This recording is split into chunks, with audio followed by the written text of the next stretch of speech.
하나님이시자 또 우리가 동일한 안전한 한 인간으로 오셨던 예수님께서 한 인간인 이 세례 요한에 대해서 평가를 내리는 것을 보게 됩니다. 두 가지였는데요.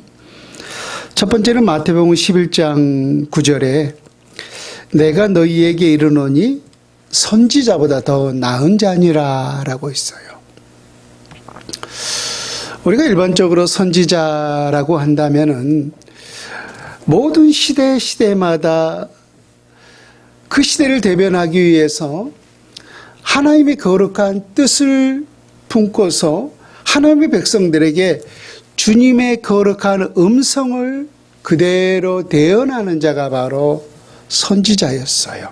그래서 선지자는 바로 하나님의 음성을 대언한다라고 생각했기 때문에 모든 하나님의 백성들은 그 어떤 누구보다 바로 이 선지자에 대해서는 좀 특별하게 대했던 것을 보게 돼요.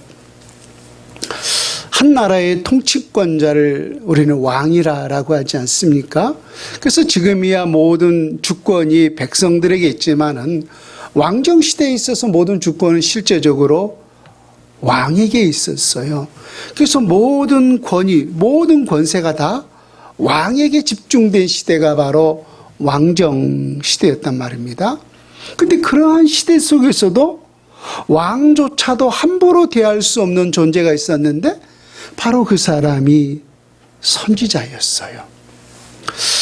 우리가 성경을 보게 되면은 그러한 왕 앞에 선지자가 복종하고 순종하는 것이 아니라 오히려 반대로 그 막강한 권세와 권위를 가지고 있었던 그런 왕이 오히려 선지자 앞에 순종하고 복종하고 때로는 혼나는 모습을 우리가 심심찮게 볼 수 있단 말입니다. 일례로 다윗 왕, 모든 이스라엘 백성들이 다 송군으로 알고 있지 않습니까? 그런 위대했던 다윗 왕조차도 심지어 누구에게 혼나고 있어요? 선지자에게. 나단 선지자에게 너 왜 이러한 일을 행했느냐라고 하면서 나단 선지자에게 혼나면서도 꼼짝 못하고 있는 모습을 보게 돼요. 이처럼 선지자는 하나님께서 특별히 보내신 자라고 생각했기 때문에 그 권위가, 그 영적 권위가 참으로 대단했던 것을 보게 됐죠. 근데 그 모든 선지자보다 나은 자라는 거예요. 그 모든 선지자보다 더 큰 자라는 거예요. 누가? 바로 이 세례 요한이 말입니다. 또 두 번째 평가는 마태복음 11장 11절인데요. 내가 진실로 너희에게 말하노니 여자가 낳은 자 중에 세례 요한보다 큰 이가 일어남이 없도다라고 있어요. 여자가 낳은 자 중에 이 무슨 말이냐면은 우리가 아담과 하와는 하나님이 친히 흙을 지으셨고 또 아담의 갈빗뼈를 취하여서 여자 곧 하와를 지었잖아요. 그 외에 이 땅에 태어난 모든 사람들은 다 이 여자의 혈통을 통하여서 이 땅에 태어나게 되었어요. 그래서 여자가 낳은 자 중에 가장 큰 자라고 하는 것은 그 하나님께서 태초 이래로부터, 즉 아담과 하와로부터 예수님 당시 때까지, 물론 지금도 포함될 수 있겠죠.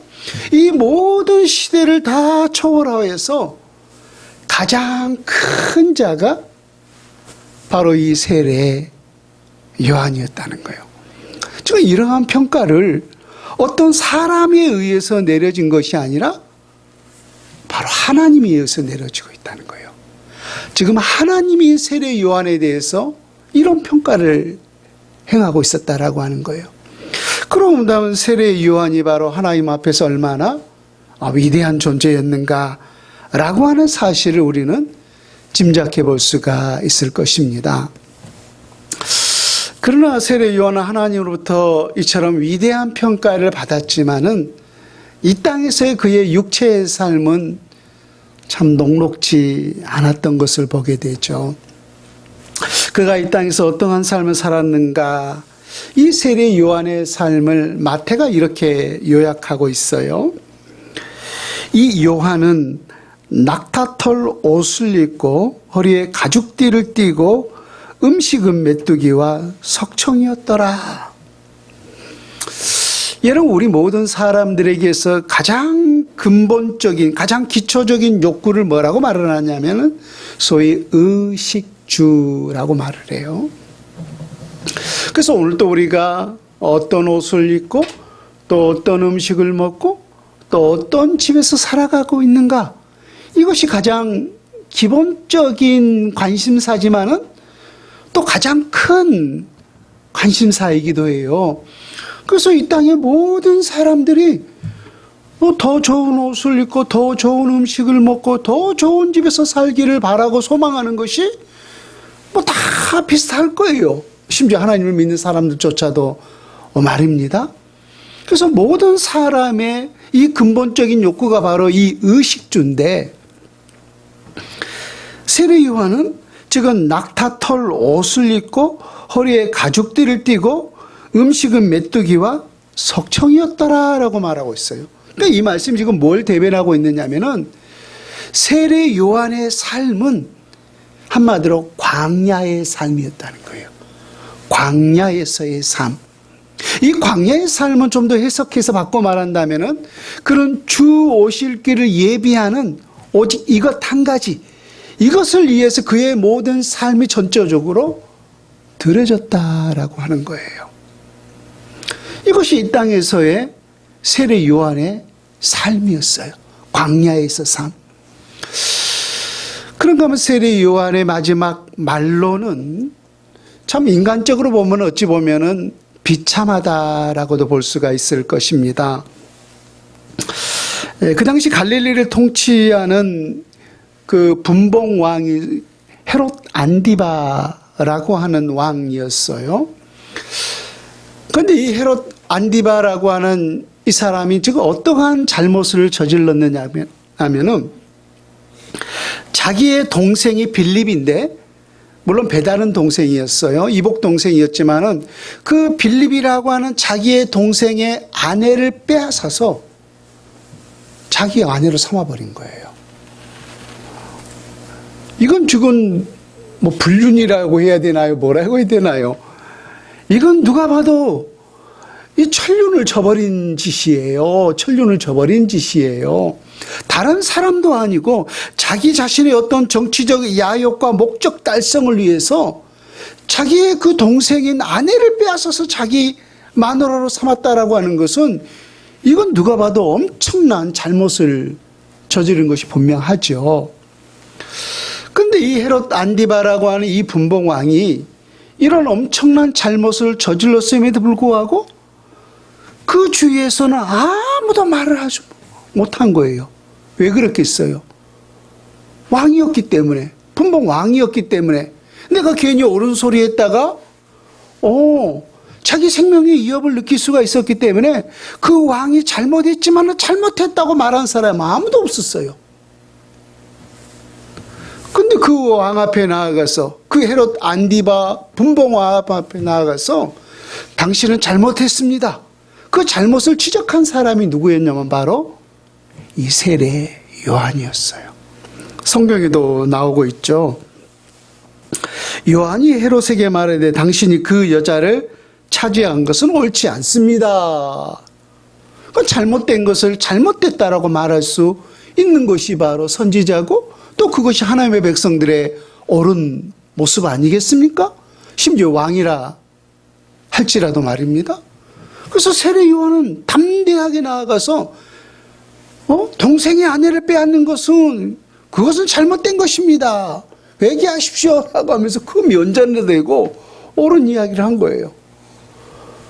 이것으로 인하여서 세례 요한은 정치적으로 미움을 사게 되었고, 또 결국은 그 일 때문에, 그죠? 그 일 때문에 바로 이 헤로디아가 자기 딸을 시켜서 세례 요한의 목을 요하지 않습니까? 그래서 참 옳은 소리 했다고 바로 이 정치적으로 몰려서 그렇게 비참하게 참수형을 당한 것이 바로 세례 요한의 마지막 삶이었어요. 그러고 본다면 세례 요한은 세상이 생각한 것처럼 이 땅에서 어떤 혁혁한 공을 세운 그런 사람도 아니었어요. 또 남들이 부러워할 만한 그런 아름다운 삶을 누린 것도 아니었어요. 우리가 방금 말했듯이 그의 30년 동안 광야에서 주 오실 길을 그냥 그렇게 예비하면서 그렇게 한평생을 살았고, 이 30세 젊은 나이에 참수형을 당한 것이 바로 세례 요한의 모습이에요. 어찌 보면은 우리 인간적으로 보기에 보면은 한 사람의 그냥 초라한 인생에 불과하다라고 우리는 평할 수가 있을 것입니다. 그럼에도 불구하고 우리 주님은 세례 요한에 대해서 마태복음 11장에서 뭐라고 했습니까? 모든 선지자보다 큰 자니라라고 했고, 또 이 땅에서 여자가 낳은 자 중에 가장 큰 자라고 했어요. 그러니까 세례 요한만큼 이처럼 하나님으로부터 인정받은 사람이 성경에 없다라고 하는 거예요. 그러니까 하나님이 보시기에 가장 큰 자, 가장 위대한 삶을 살았던 한 인물이 있다면은 그가 바로 세례 요한이었던 거예요. 우리 주님은 세례 요한을 그래서 주 앞에서 가장 큰 자라라고 했어요. 오늘 우리가 이 주어진 본문을 함께 생각해 보면서 우리도 세상에서의 큰 자가 아니라 하나님이 인정하는 그러한 큰 자가 될 수 있기를 주 예수님의 이름으로 축원을 드립니다. 특별히 오늘 본문에 보면은 이 세례 요한의 모습을 통하여서 우리는 바로 하나님이 인정하는 바로 그 큰 자의 모습을 볼 수가 있는데요. 내용의 배경은 이렇습니다. 세례 요한이 아까 말했듯이 광야에서 주님의 오실 길을 예비하면서 회개하라 천국이 가까이 왔느니라 라고 하면서 광야에 나아가서 회개 세례를 베풀었어요. 그래서 그 소리를 듣고서 예루살렘과 온 유대와 각처에서 많은 사람들이 나와서 세례 요한으로부터 바로 그 회개 세례를 받았어요. 물론 예수님조차도 세례 요한으로부터 세례를 받았죠. 물론 세례 요한은 내가 당신에게 세례를 받아야 할 터인데 어찌하여 당신이 내게 나옵니까? 라고 만류했지만은 오히려 예수님은 이와 같이 하여 모든 선을 이루느니라 라고 하면서 세례 요한으로부터 세례를 친히 받았던 것을 보게 돼요.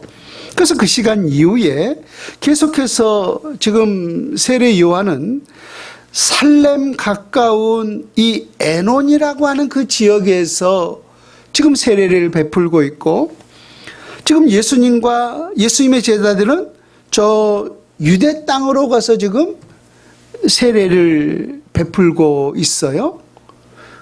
지금 각각 다른 곳에, 즉 두 곳에서 지금 이렇게 이 회개 세례가 지금 베풀어지고 있는 것이었죠.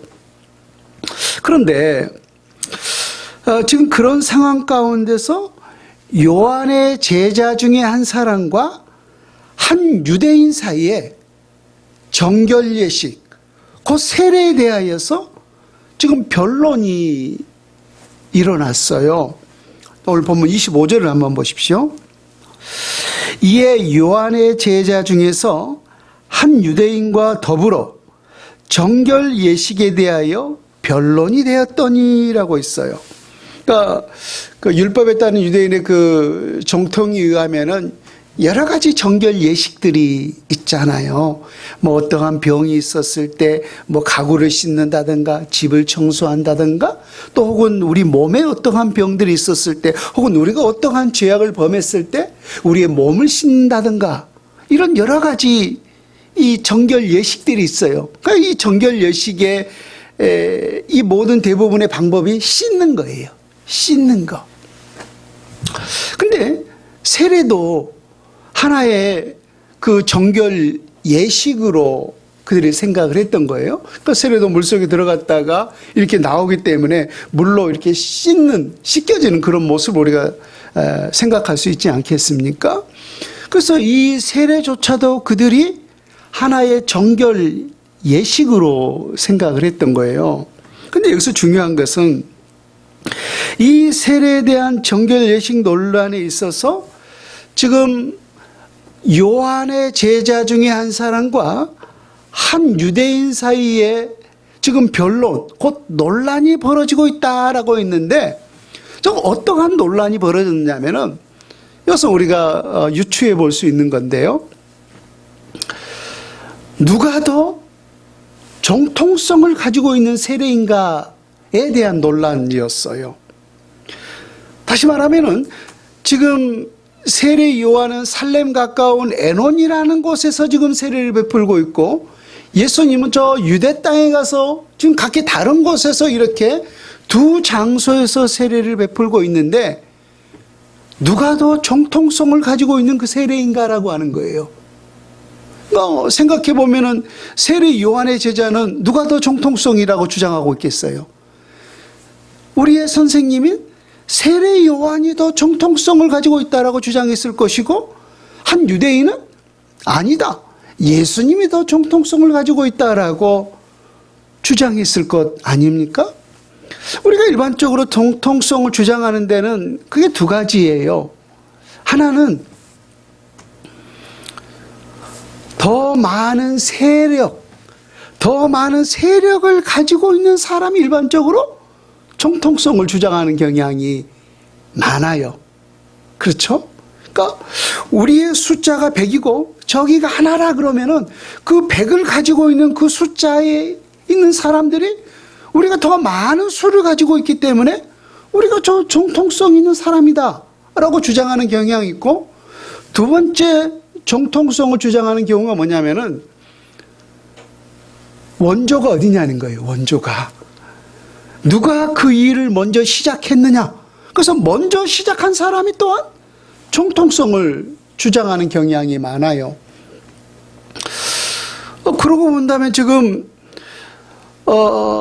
요한의 제자와 또 한 유대인 사이에 각기 이 정통성을 주장했다라고 있는데, 그럴 만한 지금 이유가 되기도 해요. 보세요. 지금 한 유대인은 예수님이 더 합당한 정통성을 가지고 있다, 세례에 대해서라고 주장했는데, 왜 그렇게 했어요? 지금 누가 더 많은 세력을 지금 가지고 있어요? 예수님과 세례 요한 사이에. 예수님이 더 많은 세력을 지금 가지고 있잖아요. 현재는. 그래서 예수님이 더 많은 세를 지금 부리고 있기 때문에 무슨 소리야, 예수님에게 더 많은 정통성이 있다라고 주장했을 것이고, 지금 요한의 제자는 그 일을 시작하는 원조가 누구냐는 거예요. 누가 먼저 이 세례를 베풀었느냐는 거예요. 누가 먼저 베풀었죠? 예수님과 세례 요한 사이에? 세례 요한이 먼저 베풀었잖아요. 예수님조차도 세례 요한에게 세례를 받았잖아요. 그런데 누가 원조냐? 라고 따진다면은 세례 요한이 분명히 원조가 맞아요. 근데 또 현실은 지금 예수님에게 더 많은 사람들이 모여서 지금 예수님에게 가서 지금 세례를 받고 있단 말입니다. 그래서 이 둘 사이에 지금 누가 더 정통성이 있느냐라고 하면서 이 결례 예식, 이 세례에 대하여서 한 유대인과 요한의 제자 사이에 지금 논쟁이 벌어지고 말았던 거예요. 니네 선생님이냐 아니면 예수님이냐라고 하면서 말입니다. 그러니까 이런 다툼으로 인해서 지금 요한의 제자가 자존심이 상했던지, 지금 벌어지고 있는 이 세례에 대해서 벌어지고 있는 이 현상에 대해서 지금 세례 요한에게 가서 그 사실을 지금 보고하고 있는 거예요. 26절을 한번 보세요.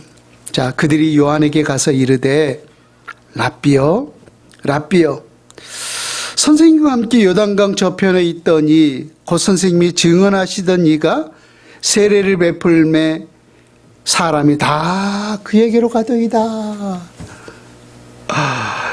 지금 사람들이 다 누구에게로 가고 있는 거예요? 요한의 제자가 보기에 예수님에게로 다 갔다는 거예요. 예수님에게 다 갔다 있다. 보세요. 요한의 제자가 이렇게 예수님을 온전히 깨닫지를 못했기 때문에 이렇게 마치 배합하면서 요한에게 이런 보고를 한 이유가 이해가 되기도 해요.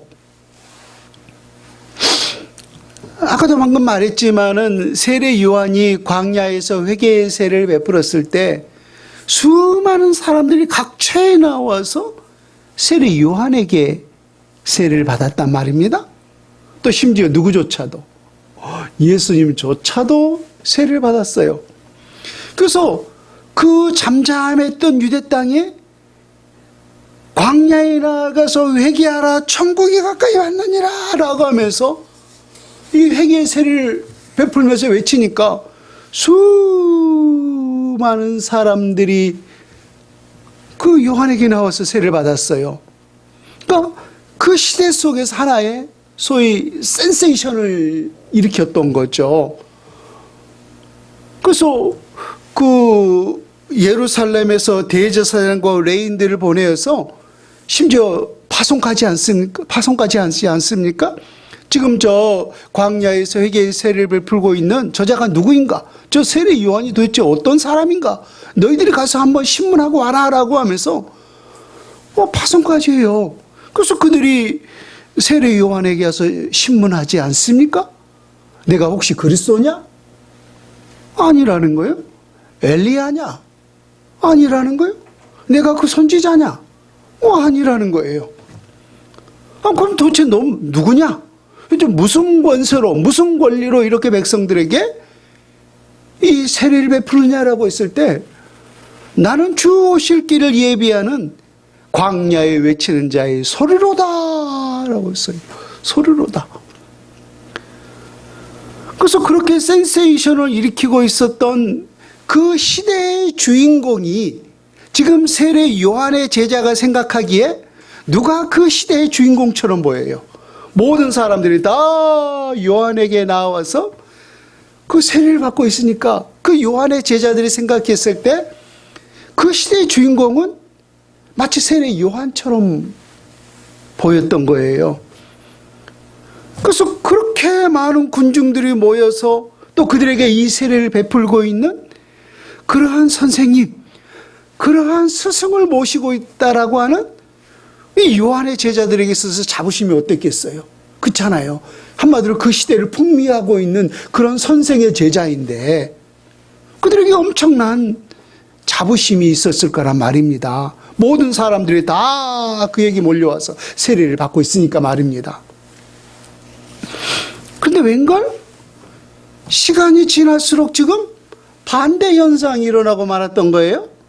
세례 요한에게 오히려 세례를 받았던 그 예수님과 예수님의 제자들이 저 유대 땅에서 세례를 베풀고 있는데 처음에는 많은 사람들이 다 요한에게 와서 세례를 받았는데 그리 간 거예요. 그리.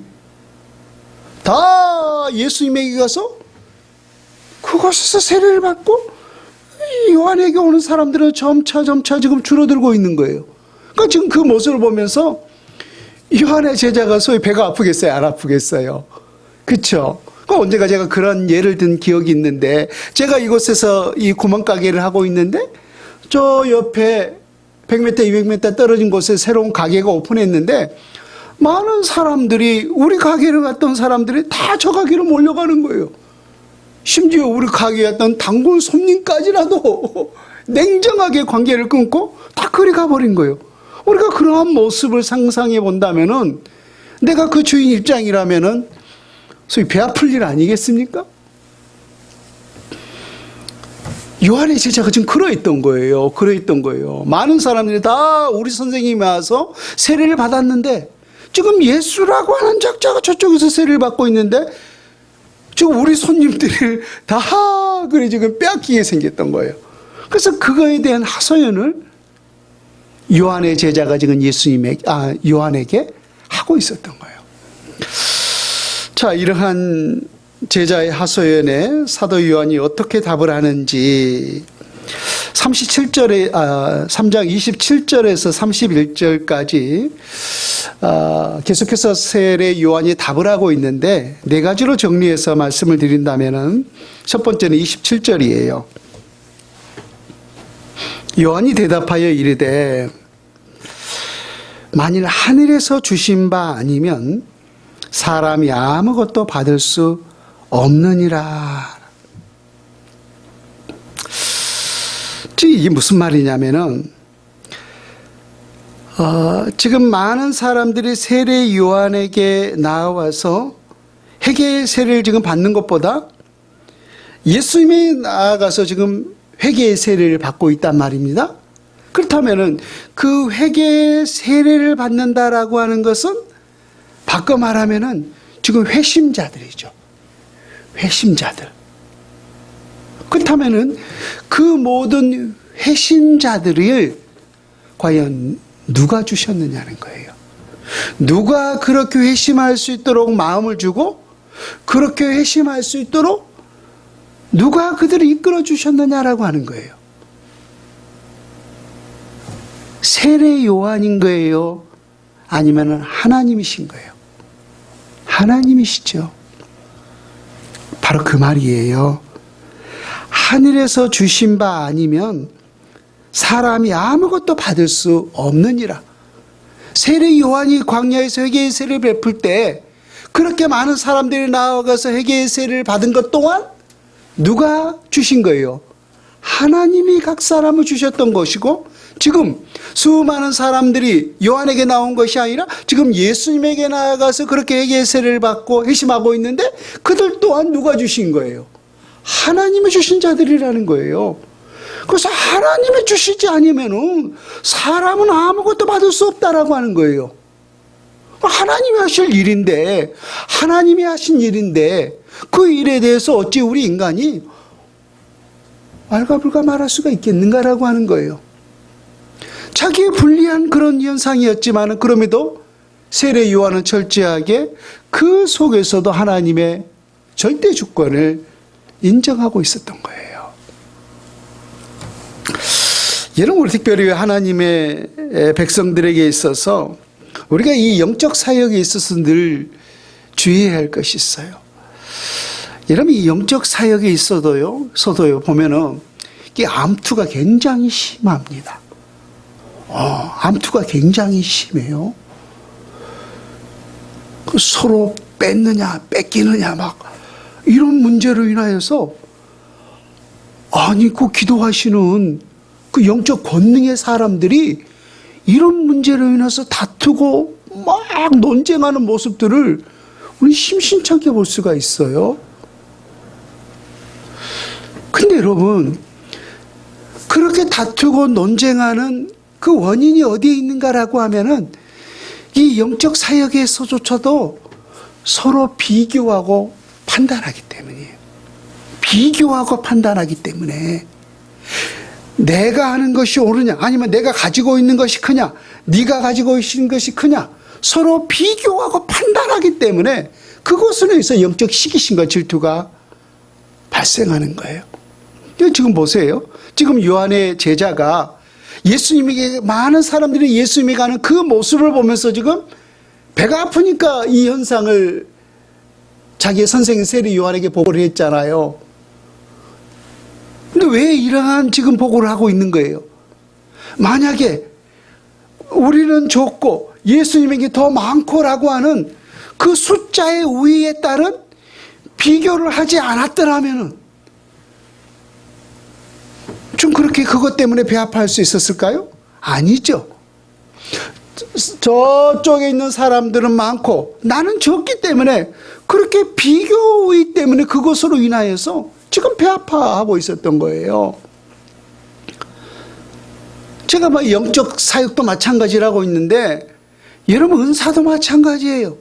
때로는 하나님께서 주신 그 은사를 하나의 비교 우위를 통하여서 판단하는 사람도 많아요.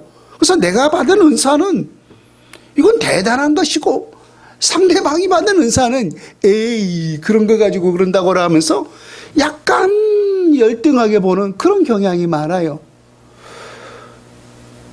지금 성경에 보면 고린도 교회가 그랬잖아요. 고린도 교회가 고린도서 13장입니까 14장입니까 보면은 은사장에서, 그래서 하나님께서 교회를 세우고자 하는 목적으로, 또 연약한 지체를 세우고자 하는 목적으로 인하여서 각 사람에게 은사를 줬어요. 그래서 어떤 사람들에게 방언의 은사를, 어떤 사람은 동변의 은사를, 어떤 사람은 병 고치는 은사를, 어떤 사람은 예언하는 은사를, 어떤 사람은 가르치는 은사를, 그 은사를 주신 이가 누구예요? 주님이시잖아요. 무엇을 위해서? 주님의 거룩한 교회를 세우고자 하는 그 목적을 위해서 주셨단 말입니다. 그런데 그 은사를 가지고 누구의 은사가 우월하고 누구의 은사가 열등한지 서로 비교하면서 지금 다투고 있어요. 고린도 교회가 말입니다. 그래서 사도 바울이 그들에게 하는 말이 뭐냐면은, 들어보세요. 내가 사람의 방언과 천사의 말을 할지라도 사랑이 없으면 소리나는 구리와 울리는 꽹가리가 되고, 내가 예언하는 능력이 있어 모든 비밀과 모든 지식을 알고 또 산을 옮길 만한 모든 믿음이 있을지라도 사랑이 없으면 내가 아무것도 아니요. 내가 내게 있는 모든 것으로 구제하고 또 내 몸을 불사르게 내줄지라도 사랑이 없으면 내게 아무 유익이 없느니라. 그러고 본다면 가장 큰 은사가 뭐예요?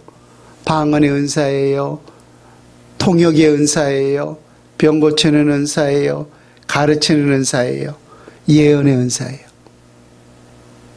사랑의 은사라고 말씀하고 있죠. 왜? 이 모든 은사는 다 폐하여진다라고 했어요. 우리의 목숨이 없어지면은 이 모든 은사는 다 사라지는 거예요. 근데 사랑의 은사는 우리가 주님의 나라에서까지라도 영원한 것이라고 했어요. 그래서 모든 은사를 행할 때 우리에게 가장 중요한 것이 뭐냐면은, 그것을, 그 은사를 나타내고 그 은사를 드러낼 때 그 안에 그리스도의 사랑이 들어있는가라고 하는 거예요. 내가 아무리 방언하고 내가 아무리 예언한다 할지라도 그 속에 사랑이 없으면은 안고 없는 찐빵이라는 거예요.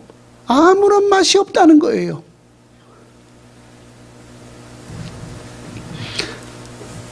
보세요. 지금 이 요한의 제자가 그 안에 정말로 하나님의 사랑이 가득했더라면은, 그 하나님의 사랑이 충만했더라면은 그 현상을 통하여서 비교할 수가 있었겠는가라고 하는 거예요.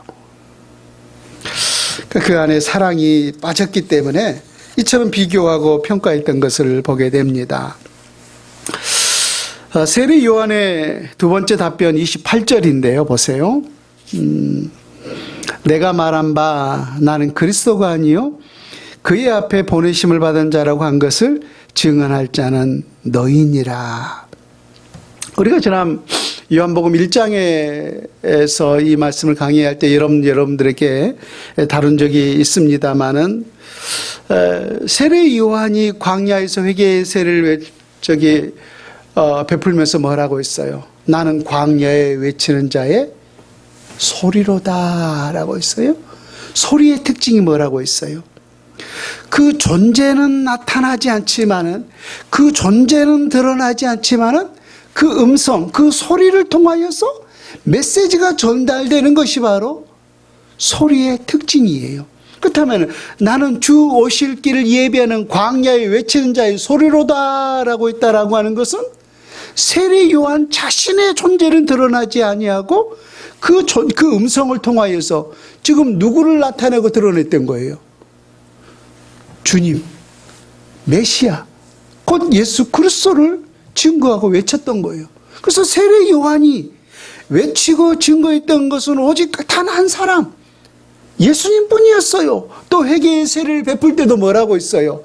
이 세례가 참된 세례라고 했어요. 예수님이 베풀 세례가 참된 세례라고 했어요. 나는 물론 너희에게 회개하기 위하여 세례를 베풀거니와 내 뒤에 오시는 이는 불과 성령으로 너희에게 세례를 베풀니 너희는 그의 세례를 받을지니라 라고 하면서 참된 세례자는 바로 예수님이라고 외쳤던 것을 보게 돼요.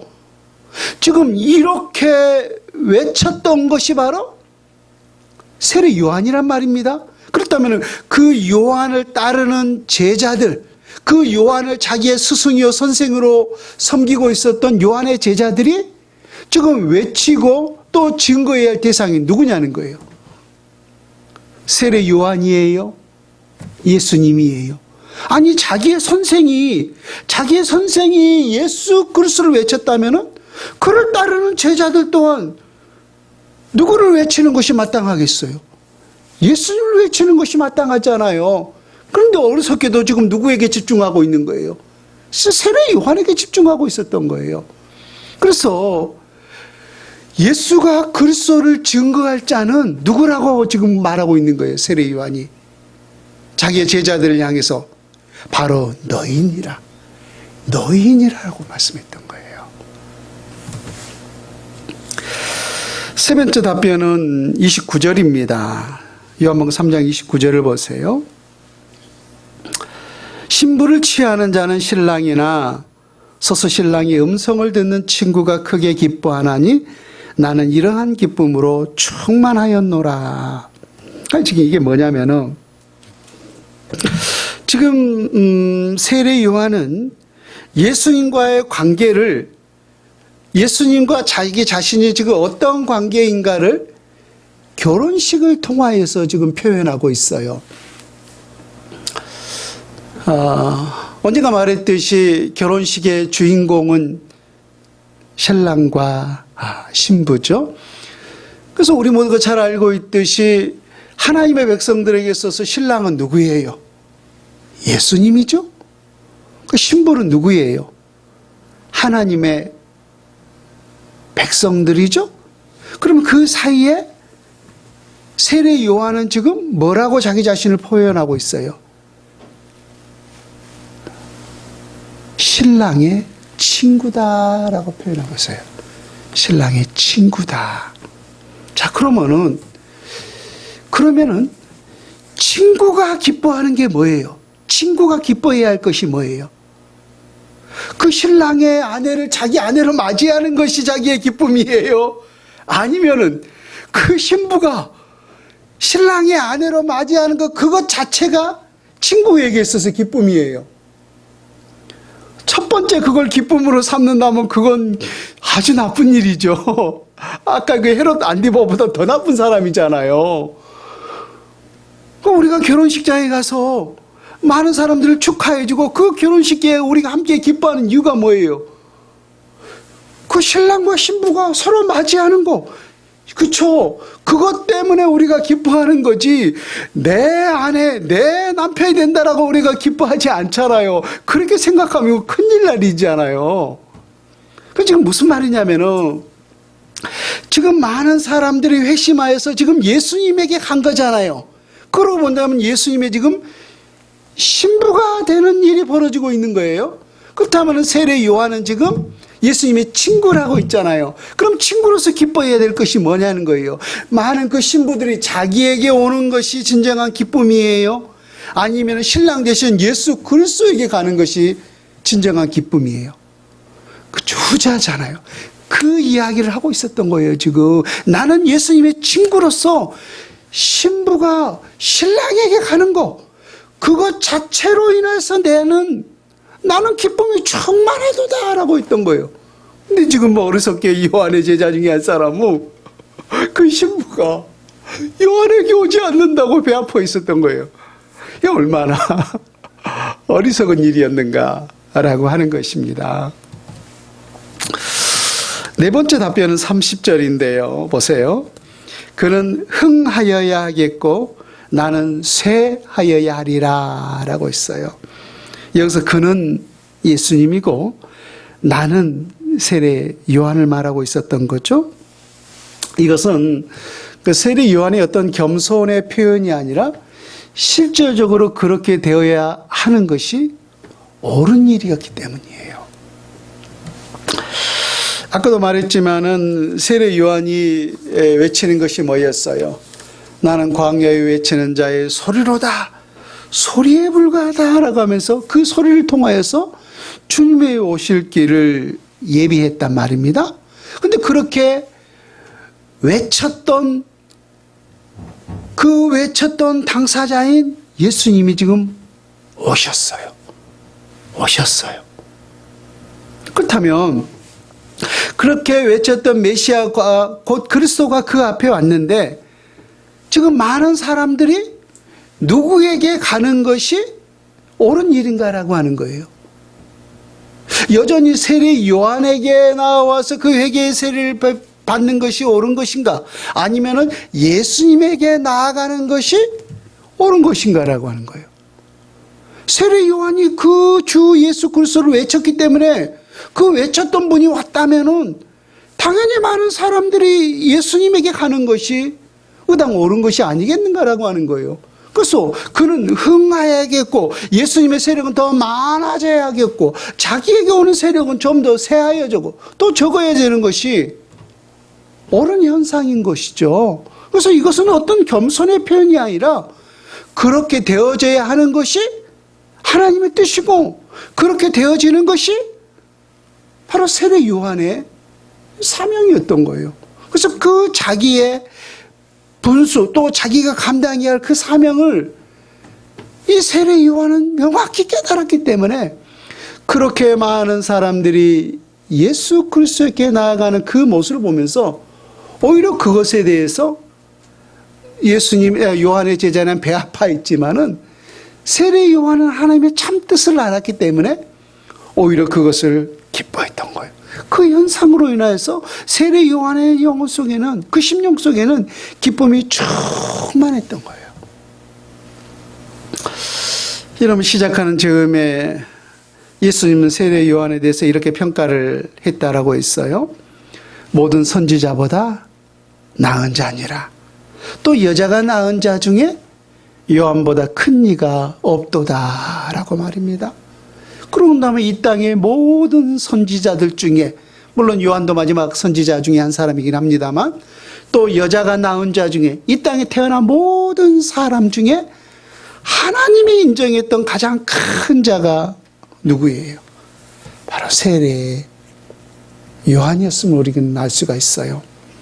그렇다면은 이 마지막 결론을 내리면서 하나님은 도대체 세례 요한의 도대체 어떠한 모습을 보면서 그러한 엄청난 평가를 내리셨는가라고 하는 것입니다. 우리가 그의 삶을 보면 어떤 혁혁한 공을 세운 것도 아니었고 또 어떤 위대한 삶을 산 것도 아니었어요. 단지 그냥 광야에서 메뚜기와 석청을 먹고 뭐 무슨 가죽옷을 입으면서 그렇게 광야에서 초라한 삶을 살았어요.